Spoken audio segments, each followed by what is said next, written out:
Assalamualaikum warahmatullahi wabarakatuh. Selamat siang teman-teman semua. Kami dari kelompok 2 hari ini akan membahas mengenai riwayat alamiah penyakit. Dan anggotanya ada 4 orang. Yang pertama saya sendiri, Hana Teresia dengan NIM belakang 109. Nama saya Farwa Hafida dengan NIM belakang 003. Nama saya Alivia Maharani dengan NIM belakang 139. Nama saya Viva Salsabila dengan NIM belakang 153. Pada materi kali ini yang akan kita bahas itu ada 3 subbab. Pertama ada konsep riwayat alamiah penyakit, yang kedua ada faktor determinan penyakit, dan yang ketiga ada upaya pencegahan penyakit. Pada materi kali ini kita ada merilis 3 jurnal. Yang pertama ada jurnal hubungan imunisasi campak dengan kejadian campak di Provinsi Jawa Timur.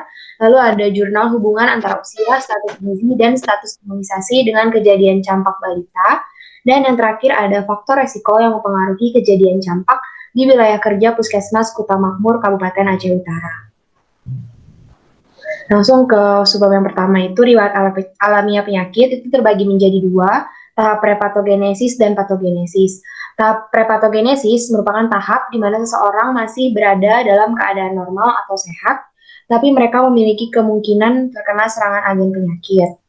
Nah, di tahap ini juga terjadi interaksi antara host, agen dengan lingkungan di luar tubuh, di mana agen masih ada di luar tubuh penjamu dan mengembangkan potensi infektivitasnya sehingga siap menyerang penjamu. Nah, pada tahap ini belum ada tanda-tanda sakit selama daya tahan tubuh dari penjamunya masih kuat.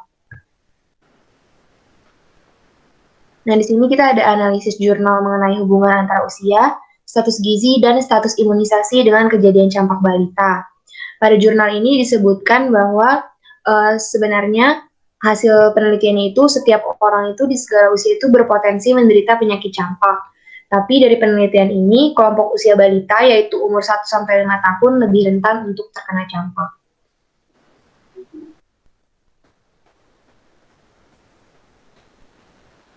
Nah, di jurnal hubungan antara usia, status gizi, dan juga imunisasi dengan kejadian campak balita disebutkan juga bahwa orang dengan status gizi baik dan kurang sama-sama berpotensi terkena campak, karena status gizi bukan penyebab secara langsung penyakit campak. Namun yang lebih berpotensi terkena campak itu adalah orang dengan gizi buruk, dikarenakan dapat mempengaruhi efektivitas vaksin imunisasi campak.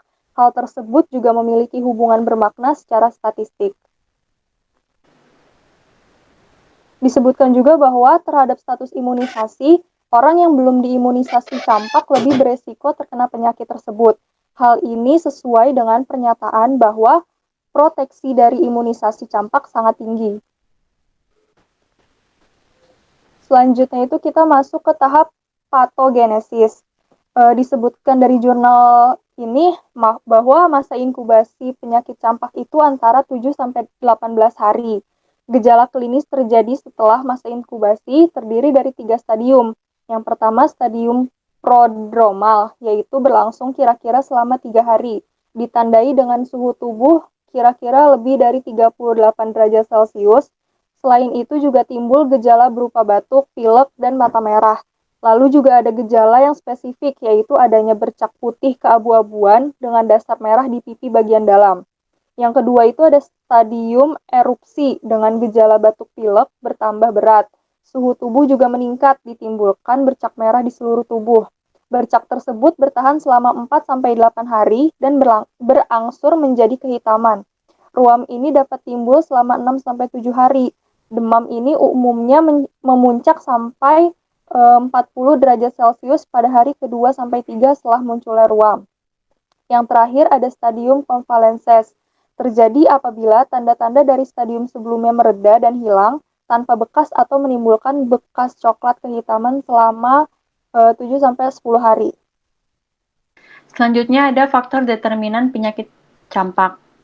Yang pertama itu faktor determinannya adalah tingkat pengetahuan ibu. Seseorang dikatakan mempunyai pengetahuan yang tinggi apabila didukung oleh banyaknya sumber informasi yang didapatkan. Seorang ibu harus memiliki pemahaman yang cukup terhadap penyakit campak, cara mencegah agar tidak terkena penyakit campak, dan tindakan awal yang harus dilakukan ketika balita telah terserang penyakit campak.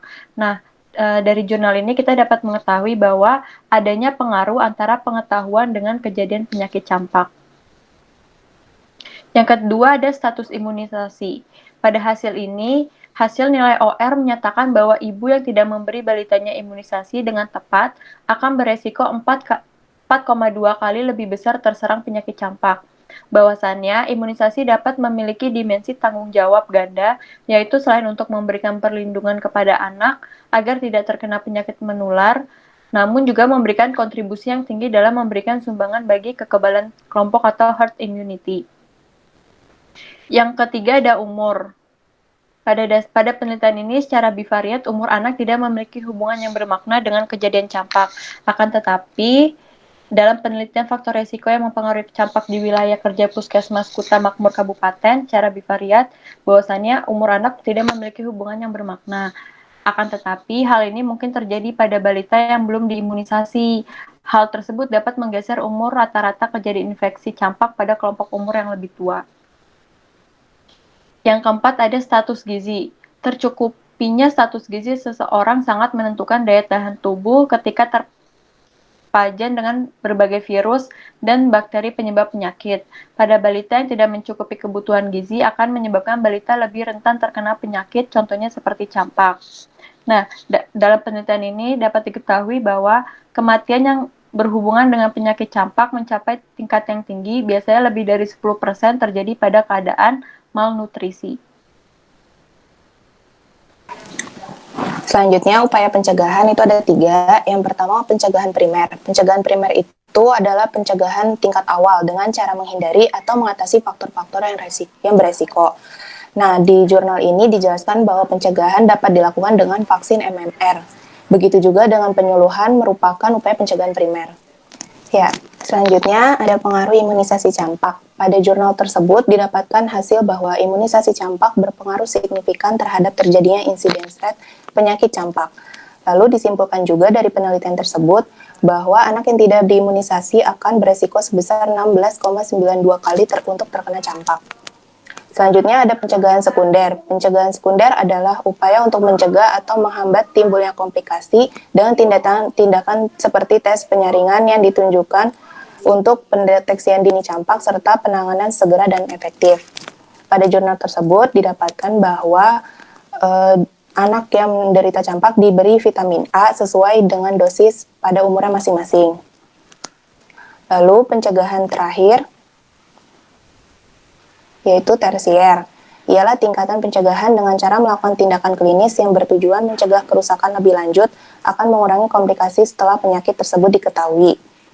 Caranya dengan pemberian obatan lanjut dan pemberian vitamin dosis tinggi, vitamin A dosis tinggi.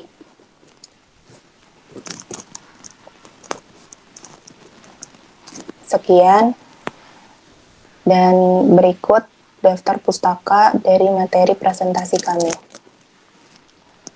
Sekian presentasi kelompok 2, kurang lebihnya mohon maaf. Wassalamualaikum warahmatullahi wabarakatuh.